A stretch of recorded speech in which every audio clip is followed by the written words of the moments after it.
بسم اللہ الرحمن الرحیم۔ السلام علیکم۔ شدید گرمی کے موسم میں اپنا سوٹ کیس اٹھائے ریلوے اسٹیشن پر کھڑی تھی۔ 2 گھنٹے پہلے ریل گاڑی مجھے اپنی منزل پر اتار کر چلی گئی تھی۔ موبائل فون مسلسل استعمال کرنے کی وجہ سے میری آنکھوں کے سامنے اندھیرا چھا رہا تھا۔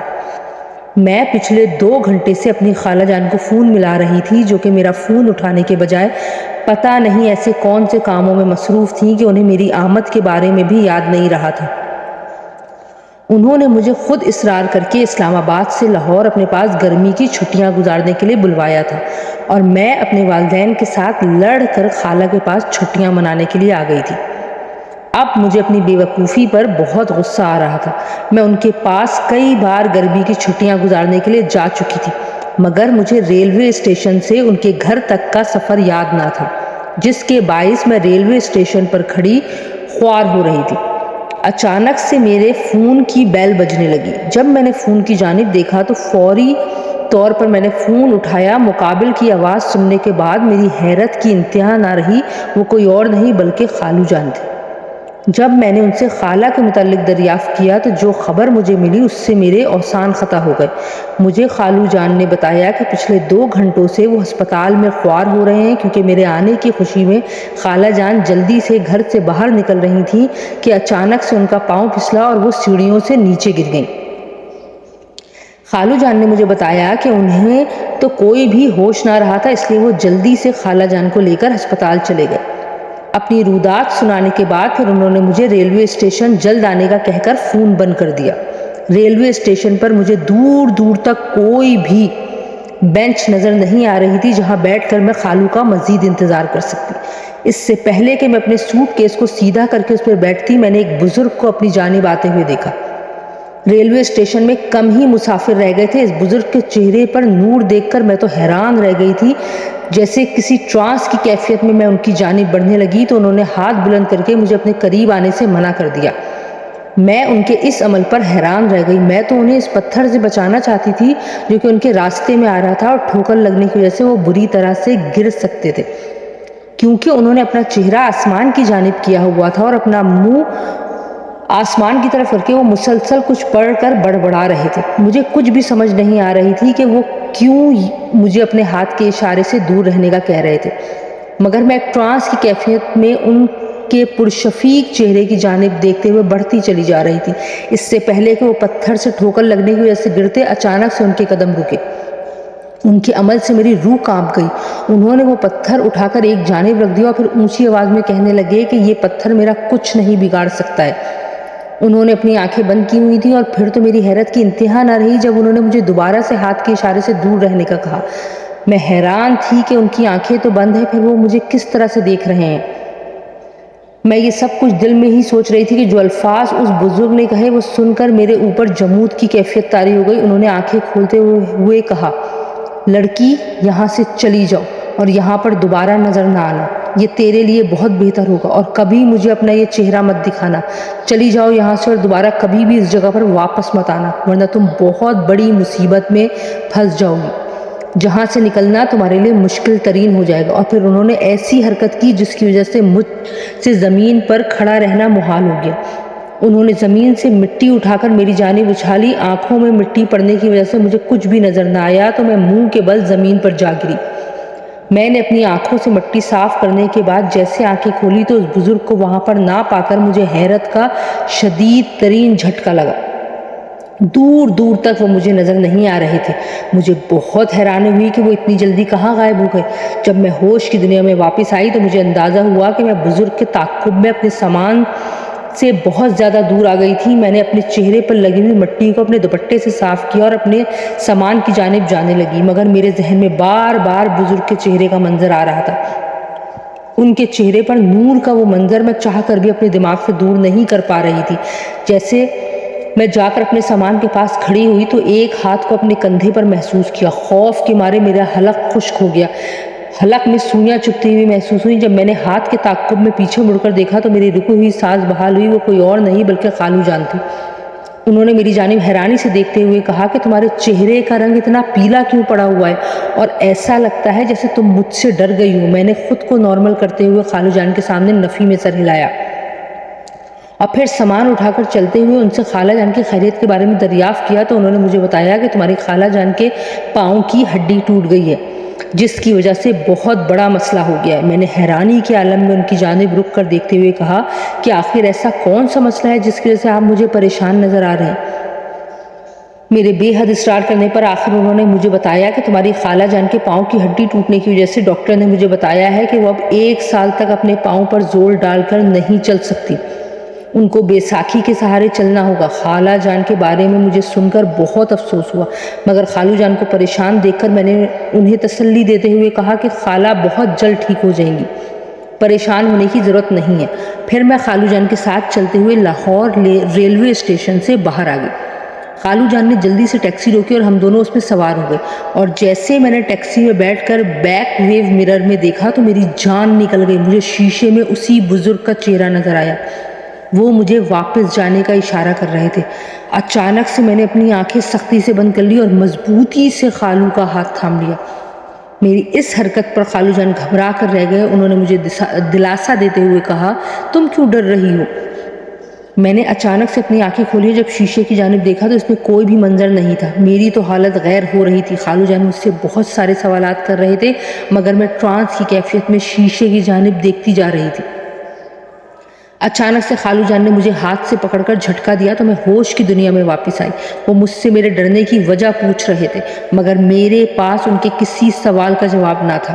اس سے پہلے کہ وہ مزید کوئی اور سوال کرتے، ٹیکسی جھٹکے سے رکی۔ جب خالو جان نے ٹیکسی ڈرائیور سے رکنے کی وجہ پوچھی تو اس نے کہا کہ ٹیکسی میں کوئی خرابی ہو گئی ہے شاید۔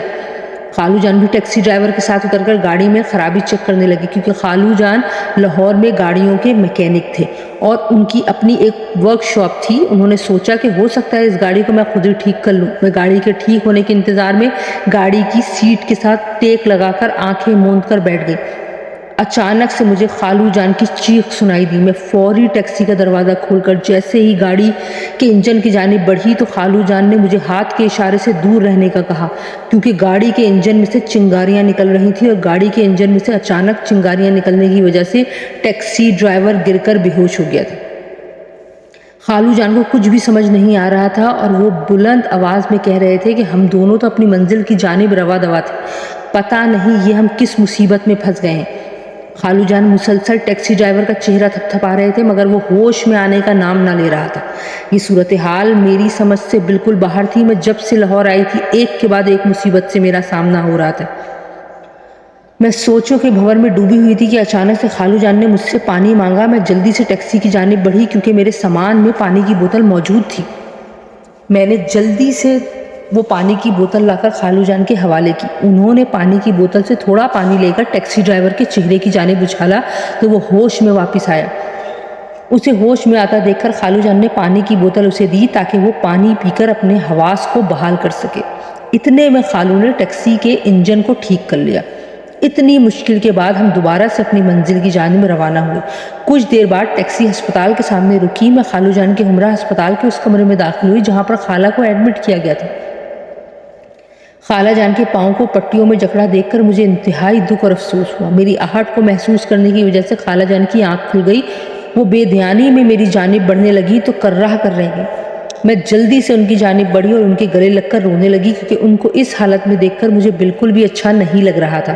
خالہ میری وجہ سے پریشان ہو گئی اور انہوں نے مجھے رونے سے منع کیا۔ میں نے بھی ان کی حالت کو دیکھتے ہوئے جلدی خود کو نارمل کر لیا۔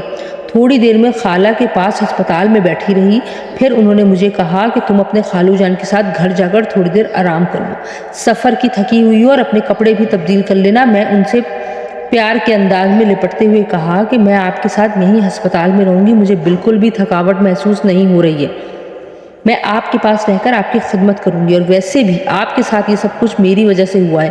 اگر آپ مجھے ریلوے اسٹیشن لینے کے لیے نہ آ رہی ہوتی تو آج یہ سب کچھ نہ ہوتا۔ میری بات کے جواب میں انہوں نے میرے سر پر ہلکی سی چپت رسید کرتے ہوئے کہا، یہ چوٹ میرے نصیب میں لکھی ہوئی تھی، اگر تم نہ بھی آ رہی ہوتی تو کسی اور طریقے سے یہ چوٹ مجھ پر آ ہی جاتی، اسی لیے تمہیں خود کو قصوروار ٹھہرانے کی کوئی ضرورت نہیں ہے۔ پھر انہوں نے مجھے آنکھیں دکھاتے ہوئے کہا کہ اگر تم نے دوبارہ ایسی کوئی بات کی تو میں تم سے ہمیشہ ہمیشہ کے لیے ناراض ہو جاؤں گی۔ ان کے محبت بھرے انداز کی وجہ سے میں نے خود کو بہت ہلکا پھلکا محسوس کیا تھا۔ ورنہ میں اس سب سے متعلق خود کو ہی قصوروار ٹھہرا رہی تھی۔ میں تو ہسپتال میں خالہ جان کے پاس رہنا چاہتی تھی، مگر ان کے سمجھانے کی وجہ سے آخر کار مجھے ہار ہی ماننی پڑی۔ پھر میں خالو جان کے ساتھ گھر کی جانب روانہ ہوئی۔ گھر جا کر میں نے کپڑے تبدیل کیے اور تھوڑی دیر آرام کی غرض سے لیٹ گئی۔ سکون حاصل کرنے کے لیے جیسے ہی میں نے اپنی آنکھیں بند کی، مجھے اپنے کان کے قریب ایک سرگوشی سنائی دی۔ مجھے ایسا محسوس ہوا کہ جیسے کوئی کہہ رہا ہو کہ اب میں تمہیں نہیں جانے دوں گا۔ خوف کے مارے جیسے ہی میں نے اپنی آنکھیں کھولی، مجھے پورا کمرہ سنسان دکھائی دیا۔ خوف کے مارے میری آنکھوں سے نیند جدا ہو گئی تھی۔ کمرے میں اے سی چلنے کے باوجود بھی میرے ماتھے پر پسینے کے قطرے نمودار ہو رہے تھے۔ میں نے ٹشو پیپر کی مدد سے اپنے پسینے کو صاف کیا۔ میں خوف کے مارے ایک ٹرانس کی کیفیت میں مبتلا تھی کہ اچانک سے دروازے پر دستک ہوئی۔ میں ڈر گئی۔ جب میں نے جا کر دروازہ کھولا تو سامنے خالو جان کو کھڑے پایا۔ ان کے ہاتھ میں کھانے پینے کی چیزوں کا سامان تھا۔ انہوں نے میرے سامنے معذرت کرتے ہوئے کہا کہ تمہاری خالہ تو ہسپتال میں ہے، اگر وہ ہوتی تو تمہارے لیے ہمیشہ کی طرح کوئی اچھے کھانے بناتی۔ اب میں تمہاری وجہ سے باہر سے یہ کھانا لے آیا ہوں، سفر سے تھکی ہوئی ہو، کچھ کھا لو تاکہ تمہاری ہمت بحال ہو سکے۔ میں نے خالو جان سے کہا کہ آپ مرغی کا گوشت لا دیں تاکہ میں یخنی بنا کر خالہ کے لیے ہسپتال لے جاؤں۔ انہوں نے مسکراتے ہوئے کہا پہلے تم میرے ہاتھ سے ان کھانے پینے کی چیزوں کا سامان تو لے لو، پھر میں تمہیں تمہاری مطلوبہ چیزیں لا کر دے دوں گا۔ میں نے جلدی سے ان کے ہاتھ سے سامان لیا اور کچن کی جانب بڑھ گئی۔ میں نے جیسے ہی کچن میں قدم رکھا تو سامنے کا منظر دیکھ کر میری چیخ نکل گئی اور پھر میری چیخوں کی وجہ سے پورا گھر ہل کر رہ گیا۔ خالو جان جو کہ دروازے کی جانب بڑھ رہے تھے، میری چیخوں کو سن کر فوری طور پر کچن کی جانب بھاگے۔ انہوں نے مجھے جھٹکا دیا تو میں ہوش کی دنیا میں واپس آئی۔ ان کو اپنے پاس پا کر میں نے اپنے خوف پر قابو پایا اور انہوں نے مجھ سے چیخنے کی جب وجہ دریافت کی تو میں نے ہاتھ کے اشارے سے کرسی کی جانب ان کی توجہ مبذول کروائی، لیکن میں نے اپنی آنکھیں ہنوز بند کی ہوئی تھی۔ انہوں نے مجھے پکڑ کر ہلاتے ہوئے کہا اپنی آنکھیں تو کھولو، مجھے تو یہاں پر کچھ بھی نظر نہیں آ رہا۔ جب میں نے آنکھیں کھولی تو وہاں کرسی پر کوئی بھی موجود نہیں تھا۔ مجھے حیرت کا شدید جھٹکا لگا کیونکہ جب میں کچن میں داخل ہوئی تھی تو وہاں پر میں نے ایک ہیولے کو گوشت کھاتے ہوئے دیکھا تھا۔ خالو جان پریشانی کے عالم میں میری جانب دیکھ رہے تھے۔ انہوں نے کہا یہاں پر تو کچھ بھی نہیں ہے۔ میں نے ان سے کہا کہ میں نے یہاں پر ایک چھپکلی کو دیکھا تھا جس کی وجہ سے میں ڈر گئی تھی، کیونکہ اگر میں ان کو سچ بتاتی تو وہ میری بات پر بالکل بھی یقین نہ کرتے، اور مجھے بھی کچھ دیر پہلے والے منظر پر یقین نہیں آ رہا تھا۔ میں نے وہ منظر اپنی آنکھوں سے دیکھا تھا۔ خالو جان نے کہا یہاں پر کوئی چھپکلی وپکلی نہیں ہے، ہو سکتا ہے کہ یہ تمہارا وہم ہو جس کی وجہ سے تم ڈر گئی تھی۔ وہ میری وجہ سے پریشان ہو رہے تھے۔ میں نے ان سے کہا کہ اب میں ٹھیک ہوں، آپ جس کام کی وجہ سے جا رہے تھے آپ چلے جائیں۔ انہوں نے دروازے کی جانب قدم بڑھائے اور میں کچن میں جا کر کھانے پینے کی چیزوں کا سامان پلیٹوں میں نکالنے لگی، مگر میرا دھیان مسلسل اس ایک کرسی کی جانب تھا۔ پھر میں نے کھانے کا سامان لے کر کمرے میں قدم رکھا۔ جب میں کمرے میں آ گئی تو میں نے پیٹ بھر کر کھانا کھانے کے بعد کچھ دیر پلنگ پر لیٹ گئی۔ پھر مجھے باہر سے خالو جان کی آواز سنائی دی۔ وہ مرغی کا گوشت لے کر آ گئے تھے۔ میں نے جلدی سے کچن میں جا کر مرغی کی یخنی بنائی اور پھر خالو جان کے ساتھ وہ یخنی لے کر ہسپتال روانہ ہوئی۔ جیسے ہی ہم دونوں ہسپتال میں داخل ہوئے تو سامنے کا منظر دیکھ کر پریشان ہو گئے۔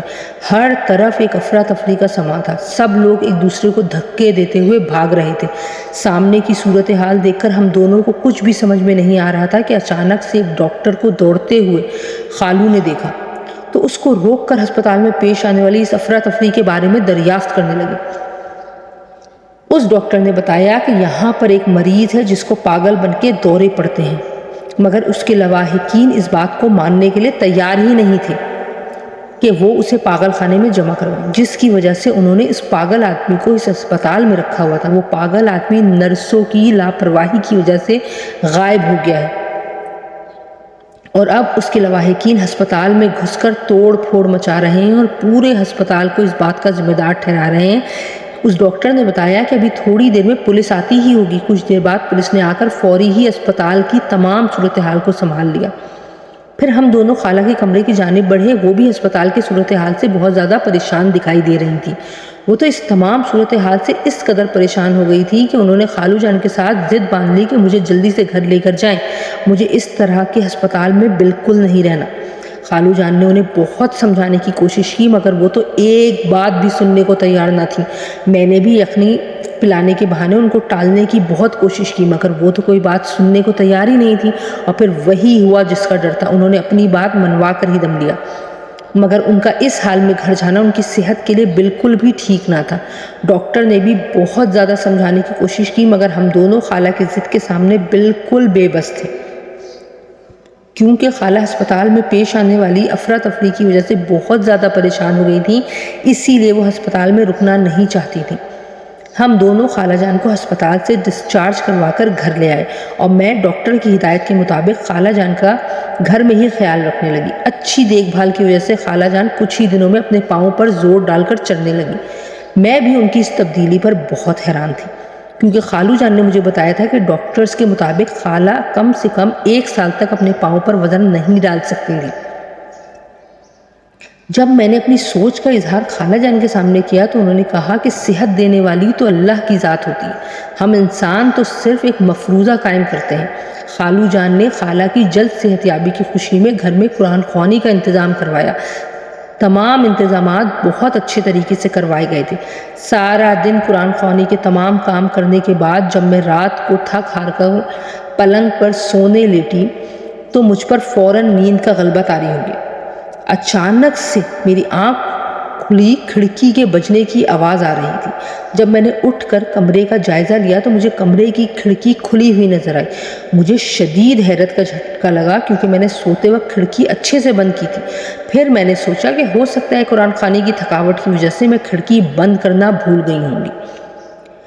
میں نے جلدی سے کھڑکی کو بند کیا اور پلنگ کی جانب بڑھنے لگی، مگر میرے اوسان تو اس وقت قطع ہوئے جب میں نے سامنے بنی ہوئی دیوار پر کھڑکی کے باہر کا منظر دیکھا اور مجھے دوبارہ سے کھڑکی کھلنے کی آواز سنائی دی۔ دیوار پر میں نے 4 ہیولوں کا سایہ دیکھا، وہ سب میری پشت کی جانب بڑھ رہے تھے۔ میں ٹرانس کی کیفیت میں ان ہیولوں کو دیکھ رہی تھی، اس سے پہلے کہ وہ سب مجھے پشت سے پکڑتے۔ میں نے جیسے ہی مڑ کر دیکھا تو میری روح کانپ گئی۔ جو کھڑکی میں نے بند کی تھی وہ کھلی ہوئی تھی، مگر میرے پیچھے کوئی بھی ہیولے موجود نہ تھے۔ میں نے جیسے ہی دیوار کی جانب دیکھا تو وہ سائے میری جانب ویسے ہی بڑھ رہے تھے۔ میں نے آنکھیں بند کر کے آیت الکرسی پڑھنا شروع کر دی۔ خوف کے مارے مجھے کچھ سمجھ نہیں آ رہا تھا۔ میں نے ہاتھوں سے اپنے کمرے کا دروازہ بجانا شروع کر دیا، مگر آیت الکرسی کا ورد مسلسل جاری رکھا، اور پھر اچانک سے خالو اور خالہ جان میری چیخوں کی آواز سن کر کمرے میں داخل ہوئے، اور پھر میں خالہ جان کے گلے لگ گئی اور ڈر کے مارے آیت الکرسی پڑھتی جا رہی تھی اور روتی جا رہی تھی۔ خالہ نے جب مجھے جھنجھوڑا تو میں ہوش کی دنیا میں واپس آئی۔ پھر خالہ مجھ سے ڈرنے کی وجہ دریافت کرنے لگی۔ اس سے پہلے میں انہیں کچھ بتاتی ایک آواز میرے کانوں میں گونجی کہ کسی کو کچھ مت بتانا ورنہ میں تمہیں جان سے مار دوں گا۔ اس آواز کا خوف اس قدر زیادہ تھا کہ میں بے ہوش ہو گئی، اور پھر مجھے کچھ بھی یاد نہیں رہا۔ پھر جب میں ہوش میں آئی تو خالہ جان کی زبانی مجھے علم ہوا کہ میں 3 دن مسلسل بے ہوش رہی ہوں۔ مجھے تو ان کی بات پر یقین نہیں آ رہا تھا، لیکن جب میں نے کیلنڈر کی جانب دیکھا تو میرے حیرت کی انتہا نہیں رہی۔ مجھے شدید جھٹکا لگا، کیونکہ جس رات کو میرے ساتھ واقعہ پیش آیا تھا اس کے 3 دن کی بعد کی تاریخ کیلنڈر پر لہرا رہی تھی۔ مجھے یقین نہ آیا تو میں نے جلدی سے اپنا فون آن کر کے چیک کیا، وہاں پر بھی 3 دن بعد کی تاریخ لہرا رہی تھی۔ پھر خالہ جان نے دم کیا ہوا پانی میری جانب بڑھایا تو میں نے ان کو سوالیہ نظروں سے دیکھا۔ انہوں نے مجھے بتایا کہ تم بے ہوش ہو جانے کے بعد انتہائی تیز بخار میں مبتلا ہو گئی تھی، دوا کے بعد بھی تمہیں ہوش نہیں آ رہا تھا، تو تمہارے خالو ایک درویش بزرگ سے دم کیا ہوا پانی لے کر آئے ہیں، یہی پانی پینے کی وجہ سے تو تم ہوش میں آئی ہو۔ پھر میں نے ان کی بات مانتے ہوئے پانی کا گلاس لے کر پینا شروع کر دیا۔ مجھے خالہ کی باتوں پر بالکل بھی یقین نہیں آ رہا تھا۔ کچھ دیر خالہ میرے ساتھ بیٹھی باتیں کرتی رہیں، اور پھر مجھے آرام کرنے کا کہہ کر کمرے سے باہر چلی گئیں۔ میری آنکھوں کے سامنے 3 راتوں سے پہلے والا منظر لہرایا تو میں نے اپنے جسم میں خوف کی شدید لہر محسوس کی۔ تھوڑی دیر بعد خالہ میرے لیے مرغی کا گوشت بھون کر لے آئیں۔ اس سے پہلے کہ میں اس گوشت کو ہاتھ لگاتی میرا جسم اکڑنے لگا اور میرا پورا جسم ہوا میں مقید ہو گیا۔ میرے جسم میں شدید درد ہو رہا تھا۔ اپنے جسم کو ہوا میں مقید دیکھ کر میں ہوش و حواس سے بیگانہ ہو رہی تھی، اور پھر اچانک سے کسی ہوائی طاقت نے میرا سر دیواروں میں مارنا شروع کر دیا۔ میرے ساتھ کیا ہو رہا تھا میری سمجھ میں کچھ بھی نہیں آ رہا تھا، تو میں نے آیت الکرسی کا ورد کرنا شروع کر دیا۔ مجھے اس ہوائی طاقت میں اس قدر زور سے زمین پر پٹخا کہ میرے سر سے خون نکلنا شروع ہو گیا۔ خالہ جان فوری طور پر بھاگ کر میرے پاس آئیں۔ ہماری آوازیں سن کر خالو بھی کمرے میں آ چکے تھے۔ میرے ماتھے سے خون نکلتا دیکھ کر خالو بہت زیادہ پریشان ہو گئے۔ وہ فوری طور پر فرسٹ ایڈ باکس لے کر آئے اور میری پٹیاں کرنے لگے۔ خون بہنے کی وجہ سے مجھ پر غشی کی کیفیت طاری ہو رہی تھی۔ خالہ نے مجھے سکون سے لیٹنے کو کہا، مگر خوف کے مارے میرا پورا جسم تھر تھر کانپ رہا تھا۔ جب خالو نے میری چوٹ سے متعلق تمام معاملے کے بارے میں دریافت کیا تو خالہ ان کو تمام واقعے کے بارے میں بتانے لگی۔ خالو جان بھی تمام واقعات کے بارے میں سن کر حد سے زیادہ پریشان ہو چکے تھے۔ انہوں نے خالہ سے کہا، مجھے لگتا ہے ہمارے گھر میں کوئی بھوت پریت آ گئے ہیں جو کہ اس بچی کو پریشان کر رہے ہیں۔ ہمیں اس کے معاملے میں کسی عالم کو بتانا ہوگا، ہو سکتا ہے ہم کسی بڑی پریشانی سے دوچار ہونے سے بچ جائیں۔ خالہ جان کو ان کی بات پسند آئی تو انہوں نے اس بات میں سر ہلایا اور جلد ہی اس پر عمل کرنے کی تاکید کی۔ رات کو خالو جان ایک نئی ہستی کے ساتھ گھر میں داخل ہوئے جس کا نام بابا عبدالستار تھا۔ وہ بھوت پریت کو انسانی دنیا سے دور کرنے کا کام کرتے تھے۔ انہوں نے بہت سارے لوگوں کی مدد بھی کی ہوئی تھی اور خالو کے ایک دوست کی مدد سے وہ ہمارے گھر پر موجود تھے۔ خالو نے انہیں میرے ساتھ پیش آنے والے واقعے کی تمام رودات سنائی تو انہوں نے اپنے منہ میں کچھ کلمات پڑھ کر مجھ پر پھونکے اور پھر ایک سفید رنگ کا پاؤڈر زمین پر دائرے کی شکل میں پھیلانا شروع کر دیا۔ تجسس کے مارے جب میں نے ان سے پاؤڈر کے بارے میں دریافت کیا تو انہوں نے کہا کہ یہ لوبان ہے، اس کی خوشبو سے بھوت پریت جلد آتے ہیں۔ انہوں نے مجھے اس دائرے میں بیٹھنے کو کہا اور پھر وہ کلمات پڑھنے لگے۔ اچانک سے پورے کمرے کی بتیاں بند ہو گئیں۔ تیز ہوا چلنے کی وجہ سے کھڑکیاں بج رہی تھیں۔ خوف کے مارے جیسے میں نے دائرے میں سے اٹھنے کی کوشش کی تو انہوں نے مجھے ہاتھ کے اشارے سے اسی دائرے میں بیٹھنے کو کہا اور پھر انہوں نے ایک دیا روشن کیا۔ دیے کی روشنی میں جو منظر میں نے دیکھا اسے دیکھ کر میری روح کانپ گئی۔ دیے کی روشنی میں 4 ہیولے کھڑے ہنس رہے تھے۔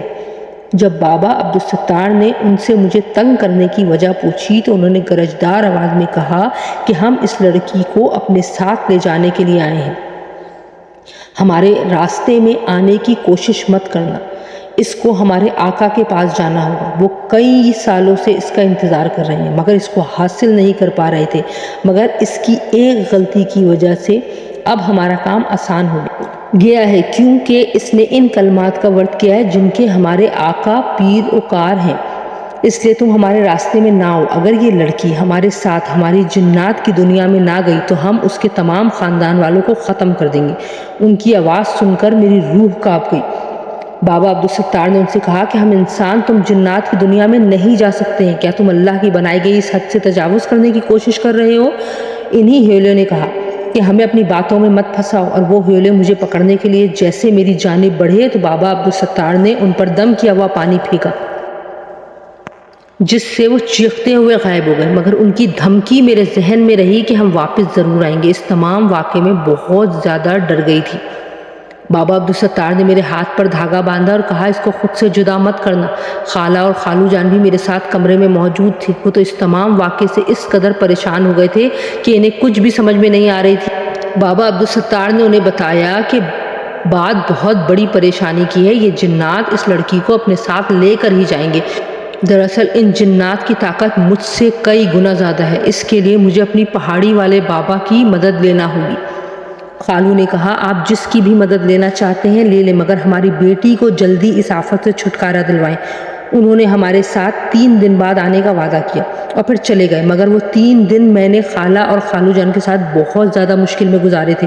وہ ہیولے مجھے ہر حال میں اپنے ساتھ لے کر جانا چاہتے تھے، مگر میرے ہاتھ پر بندھا ہوا کالا دھاگا ہونے کی وجہ سے وہ میرے قریب نہ آ پاتے تھے، جس کی وجہ سے وہ ہمیں انتہائی تکلیف دیتے اور گھر میں توڑ پھوڑ کرنے کی صورت میں نقصان پہنچا رہے تھے۔ خالو جان نے اپنے دوست کو فون کیا اور اس سے بابا عبدالستار کو لے کر آنے کی درخواست کی، اور پھر بابا عبدالستار اپنے وعدے کے مطابق تیسرے دن ہمارے گھر پر پہاڑی والے بابا کے ہمراہ موجود تھے، مگر اس بابا کو دیکھ کر مجھے حیرت کا شدید ترین جھٹکا لگا، کیونکہ وہ کوئی اور نہیں بلکہ ریلوے اسٹیشن والے بزرگ تھے۔ خالو جان جلدی سے ان کی جانب بڑھے اور ان کا ہاتھ چوم کر ادب سے سلام کیا۔ اس بزرگ نے کہا، مجھے عبدالستار کی مدد سے سب کچھ پتہ چل گیا ہے، مجھے جلد اپنا عمل شروع کرنا ہوگا۔ انہوں نے ہمیں بتایا کہ اس عمل کے دوران بہت مشکلیں پیش آئیں گی، مگر اگر سب تحمل کا مظاہرہ کریں گے تب ہی اس آفت سے چھٹکارا حاصل کیا جا سکتا ہے۔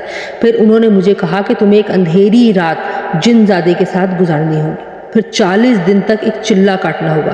اس سلسلے کو مکمل کرنے کے بعد ہی تم اس آفت سے مکمل طور پر چھٹکارا حاصل کر سکتی ہو، ورنہ وہ ہیولے تمہیں ہمیشہ کے لیے اپنے ساتھ لے جائیں گے اور تمہیں جنات کی دنیا میں رہنا ہوگا۔ ہیولوں کے آقا جن زادہ کے ساتھ ایک رات، وہ بھی اندھیری رات گزارنا میرے لیے مشکل ترین مرحلہ تھا۔ پہاڑی والے بزرگ نے میرے ڈر کو بھاپتے ہوئے کہا کہ تمہیں اپنی زندگی بچانے کے لیے اس مشکل مرحلے سے گزرنا ہوگا۔ ڈر کر جینے سے بہتر ہے کہ تم ایک دفعہ ڈر کا مقابلہ کر لو۔ میں نے خود کو آنے والے مرحلے کے لیے تیار کر لیا تھا۔ پھر پہاڑی والے بزرگ نے میرا بڑا حوصلہ بھی بڑھایا تھا۔ انہوں نے مجھے ایک شیشے کے سامنے کھڑا کیا۔ انہوں نے کہا کہ ایک انسان کا جنات کی دنیا میں جانا بہت مشکل مرحلہ ہوتا ہے، مگر اب چونکہ تم اس مشکل میں پھنس چکی ہو تو تمہیں اس کی دنیا میں جانا ہی ہوگا۔ جب تم ریلوے اسٹیشن پر کھڑی تھی تو میں نے اسی وقت تم پر آنے والی اس مصیبت کو بھانپ لیا تھا اور تمہیں خبردار بھی کیا تھا، مگر تم نے میری ایک نہ سنی۔ اگر تم ریلوے اسٹیشن سے واپس چلی جاتی تو یہ آفت کبھی بھی تم تک نہیں پہنچ سکتی تھی۔ مگر جب ہیولے تمہارے سامنے آئے تو تم نے آیت الکرسی پڑھ کر ان کا کام اور آسان کر دیا، کیونکہ یہ سب آیت الکرسی کے پیروکار ہیں۔ انہوں نے مجھے بتایا کہ جن ذات دو طرح کے ہوتے ہیں، کچھ ایسے ہوتے ہیں کہ جو بہت زیادہ اچھے ہوتے ہیں اور انسانوں کے پیروکار ہو جاتے ہیں، مگر کچھ جن زادے بہت زیادہ برے ہوتے ہیں جو کہ انسانوں کو نقصان پہنچانے کی کوشش کرتے ہیں اور چاہتے ہیں کہ ان کو ہمیشہ کے لیے اپنی دنیا میں لے جائیں۔ اب یہ تمہاری بدقسمتی ہے کہ تمہارا واسطہ برے جن زادوں کے ساتھ پڑا ہے اور اب تم اس جن زادے کے ساتھ ایک رات گزار کر ہی اس سے چھٹکارا حاصل کر سکتی ہو۔ انہوں نے مجھے کچھ کلمات بتائے جو کہ میں نے وہاں جا کر پڑھنے تھے۔ انہوں نے مجھے شیشے کے سامنے کھڑا کر کے اس میں 2 چھری نما چاقو پیوست کیے۔ انہوں نے کہا کہ اگر تمہیں جن زادے کی دنیا میں کوئی مشکل پیش آئے گی تو یہاں پر ہم تمہیں دیکھ رہے ہوں گے اور فوری تمہیں اس شیشے کی مدد سے دوبارہ اسی دنیا میں واپس لے آئیں گے۔ اور پھر انہوں نے کہا کہ میری ایک بات یاد رکھنا، اگر تم اندھیری رات پوری کرنے سے پہلے اس شیشے سے باہر آ گئی تو پھر تمہیں کوئی بھی نہیں بچا سکتا۔ اور پھر جیسے چاند بادلوں میں چھپا تو انہوں نے مجھے کلمات کے ذریعے سے شیشے کے اندر بھیج دیا۔ شیشے کی دوسری جانب جنات کی دنیا تھی۔ وہ دنیا بھی مجھے بالکل ایسے ہی لگ رہی تھی جیسے کہ انسانوں کی دنیا ہو۔ میں وہاں پر بے مقصد چلی جا رہی تھی کہ اچانک سے میرے سامنے 4 ہیولے نمودار ہوئے۔ اچانک سے میرے کانوں میں پہاڑی والے بابا کی آواز گونجی کہ تم ان کے ساتھ چلی جاؤ، جن زادے کے پاس لے کر جائیں گے یہ تمہیں۔ پہاڑی والے بزرگ نے مجھے بتایا تھا کہ جنات کی دنیا میں صرف مجھے ہی ان کی آواز سنائی دے گی۔ میں اندھیری رات میں جنزادے کے پاس ہیولوں کی مدد سے جب پہنچی تو اس جنزادے کو دیکھ کر میری روح کانپ گئی۔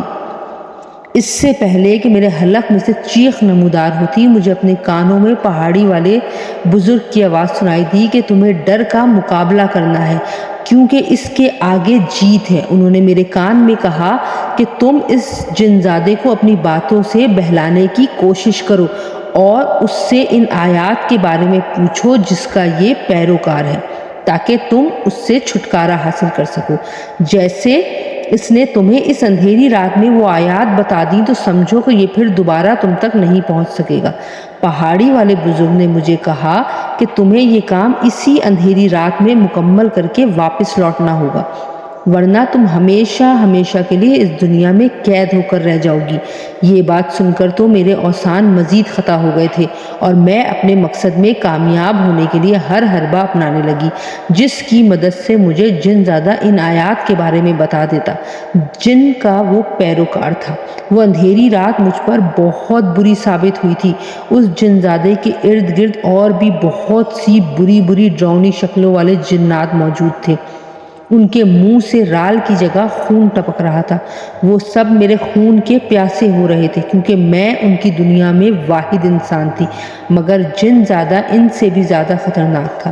اس وجہ سے وہ جن صرف دور سے ہی مجھے دیکھ رہے تھے، ان کی آنکھوں سے وحشت ٹپک رہی تھی اور میں اس جن زادے کے قریب بیٹھ کر پہاڑی والے بزرگ کے بتائے ہوئے عمل کو پڑھ رہی تھی۔ وہ جن زادہ جب بھی مجھے ہاتھ لگانے کی کوشش کرتا تو فوری طور پر اس کے ہاتھ جلنے لگتے جس کی وجہ سے وہ اکتا رہا تھا۔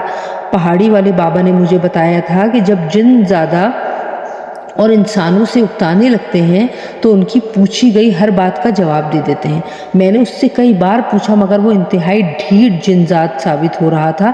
پھر آخر کار میرے من کی مراد برائی اور اس نے مجھے اندھیری رات کے آخری پہر میں ان آیات کا بتا دیا جس کا وہ پیروکار تھا۔ پھر میں نے جیسے ہی وہ آیات پڑھی تو میں اس کی دنیا سے واپس اپنے کمرے میں آ گئی۔ خود کو اپنے کمرے میں پا کر مجھے یقین ہی نہیں آ رہا تھا اور مجھے شیشے کے اس پار جنذات کی دنیا نظر آ رہی تھی جس میں وہ تڑپ رہا تھا۔ اس کی آنکھوں میں مجھے آگ کے شعلے دکھائی دے رہے تھے۔ جیسے پہاڑی والے بزرگ نے ان چھری نما چاقو کو شیشے سے باہر نکالا تو جنات کی دنیا غائب ہو گئی اور انہوں نے وہ آیات کاغذ پر لکھ دی جو کہ مجھے جنذات کی مدد سے پتہ چلی تھی۔ میں نے جیسے ہی جنذات کی دنیا کو غائب ہوتے ہوئے دیکھا تو بے ہوش ہو گئی۔ چند گھنٹوں کے بعد میری آنکھ خالہ کی آواز سے کھلی۔ وہ مجھے زبردستی جگانے کی کوشش کر رہی تھی۔ جب میں نے آنکھیں کھولی تو پہاڑی والے بابا کو اپنے قریب بیٹھے ہوئے دیکھا۔ انہوں نے مجھے کہا کہ تمہیں چلہ کاٹنے کے لیے میرے ساتھ پہاڑی کی جانب جانا ہوگا کیونکہ اس جگہ پر پہنچ کر تم بری چیزوں سے محفوظ ہو جاؤ گی۔ پہاڑی والے بابا مجھے اپنے ساتھ لے جانا چاہتے تھے۔ میں نے خالہ کی جانب سوالیہ نظروں سے دیکھا تو انہوں نے کہا تمہیں پریشان ہونے کی کوئی ضرورت نہیں ہے، میں سب کچھ سنبھال لوں گی، یہ تمہاری زندگی کے لیے ضروری ہے۔ تم اتنی بڑی مصیبت میں پھنس گئی ہو، اس سے چھٹکارا حاصل کرنے کے لیے تمہارا بابا کے ساتھ جانا بہت ضروری ہے اور میں تمہیں جنات کی دنیا میں جاتا ہوا نہیں دیکھ سکتی، تو ہمیشہ ہمیشہ کے لیے ہم سے جدا نہ ہو جاؤ۔ میں یہ کبھی برداشت نہیں کر پاؤں گی کہ تم ہم سے الگ ہو جاؤ۔ میں نے بہت اصرار کر کے تمہیں اپنے پاس بلایا تھا اور جب تمہارے والدین تمہیں نہیں پائیں گے تو میں انہیں کیا جواب دوں گی، اسی لیے تمہارا بابا کے ساتھ جانا بہت ضروری ہے۔ پھر میں خالہ کی اجازت سے بابا کے ساتھ روانہ ہو گئی۔ بابا مجھے ایک پہاڑی کی جانب لے گئے، وہاں پر ہر طرف سنسان جگہ موجود تھی۔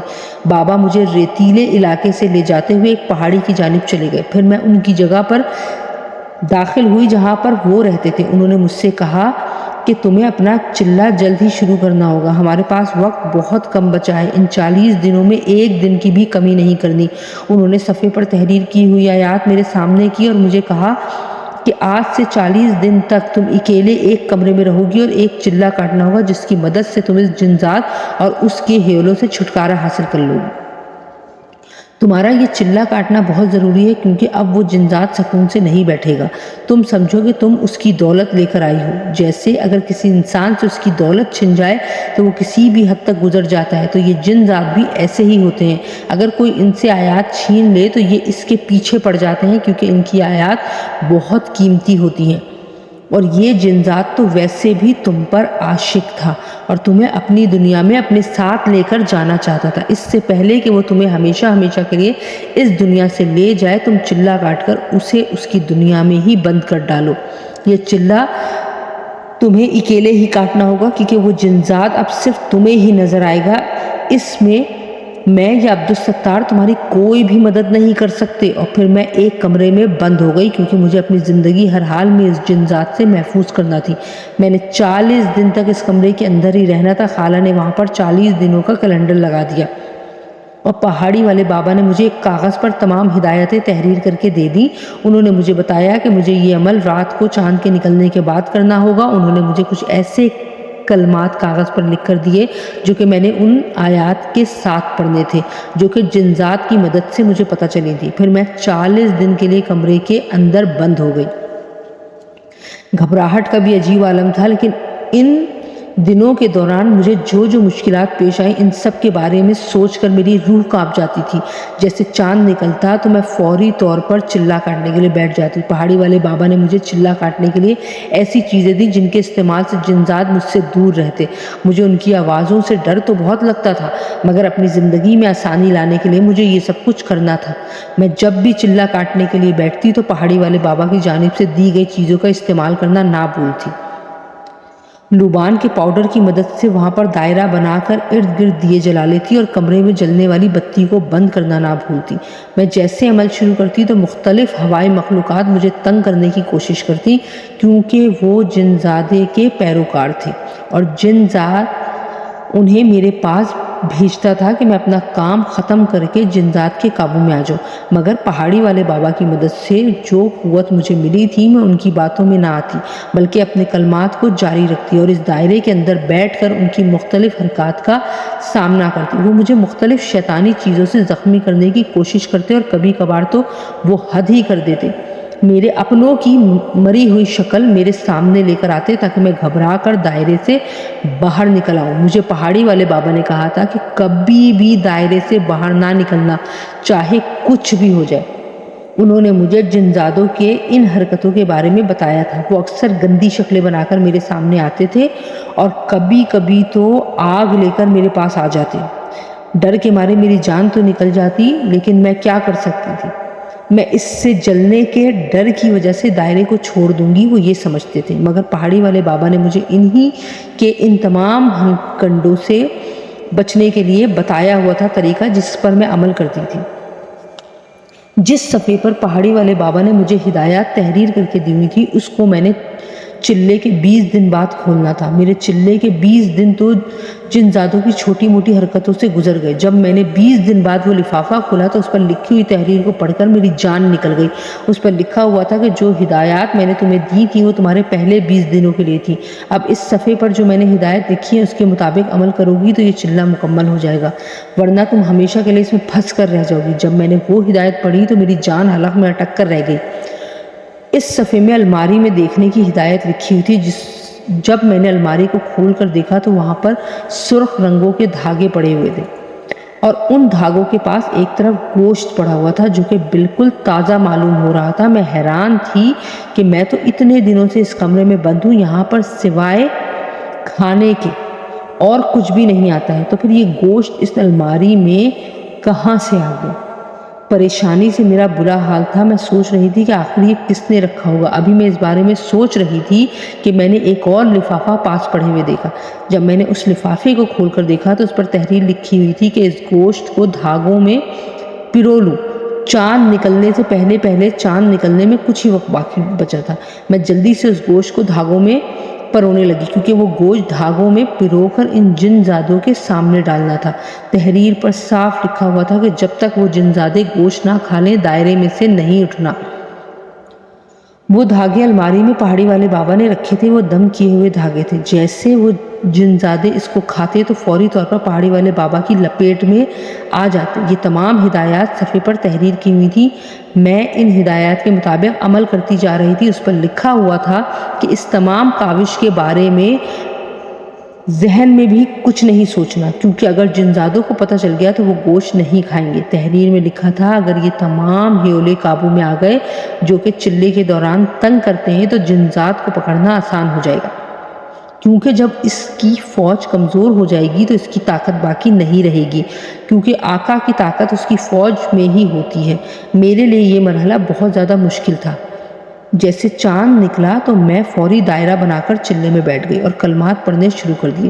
جیسے جنزاد کے ہیولے دائرے کی جانب اکٹھے ہوئے تو میں نے ایک ایک کر کے گوشت کے بار پھینکنا شروع کر دی اور کلمات کو پڑھنا شروع کر دیا۔ کلمات کا ورد جاری رکھا تو وہ سب بھوکے شکاریوں کی طرح گوشت کو کھانے لگے، کیونکہ تحریر میں دہاڑی والے بابا نے لکھا ہوا تھا کہ جنزادے ان ہیولوں کو کئی دنوں سے بھوکا رکھا ہوا ہے۔ دیکھتے ہی دیکھتے وہ تمام جنزادے جو کہ جنزاد کے پیروکار تھے اس گوشت کو کھا گئے۔ بس ایک بار بچ چکا تھا جس کو کوئی بھی ہاتھ نہیں لگا رہا تھا۔ میری جان تو حلق میں اٹک گئی کیونکہ ان سب کا وہ گوشت کھانا بہت ضروری تھا۔ میں کلمات پڑھتے ہوئے ان کی جانب دیکھ رہی تھی اور پھر اچانک سے وہ سب اس بار پر جھپٹ پڑے اور اس کو چٹ کر گئے۔ گوشت کو ختم دیکھ کر میری جان میں جان آئی۔ اس دن کے بعد سے مجھے چلے کے دوران کسی نے بھی تنگ نہ کیا، کیونکہ وہ سب جنزادے کمزور ہو چکے تھے۔ جب چلے کے 40 دن مکمل ہوئے تو پہاڑی والے بابا کمرے میں داخل ہوئے۔ انہوں نے مجھے بتایا کہ جنزاد کو پتہ چل چکا ہے کہ اس کی طاقت کمزور ہو گئی ہے، وہ جلد ہی یہاں پر آنے والا ہے۔ گھبراہٹ کے مارے میرے ماتھے پر پسینے کے قطرے نمودار ہونے لگے اور مجھے وہ اندھیری رات یاد آ گئی جو میں نے اس کے ساتھ گزاری تھی۔ اور پھر اچانک سے وہ جنزاد کمرے میں داخل ہوا تو پہاڑی والے بابا نے اسے کمزور پا کر اس کو اپنے پاس قید کر لیا اور پھر میری اس عذاب سے جان چھوڑ گئی۔ پہاڑی والے بابا نے مجھے کمرے سے باہر جانے کو کہا۔ اندر سے مجھے چیخنے کی آوازیں آ رہی تھی کیونکہ وہ آوازیں جنزاد کی تھی اور اس قدر خوفناک تھی کہ میری روح کانپ گئی۔ پھر پہاڑی والے بابا نے مجھے آ کر بتایا کہ میں نے اس کو ہمیشہ کے لیے اپنے پاس رکھ لیا ہے، اب یہ تمہیں زندگی میں کبھی بھی تنگ نہیں کریں گے۔ میں نے اللہ کا شکر ادا کیا اور بابا سے کہا کہ مجھے میری خالہ کے گھر چھوڑ آئیں۔ جب میں ان کے پاس پہنچی تو وہ مجھے دیکھ کر بہت خوش ہوئی اور مطمئن بھی۔ انہوں نے بے ساختہ مجھے پیار کیا۔ میں نے انہیں سب کچھ ٹھیک ہو جانے کا عندیہ دیا اور ان کے گلے لگ کر سکون حاصل کرنے لگی۔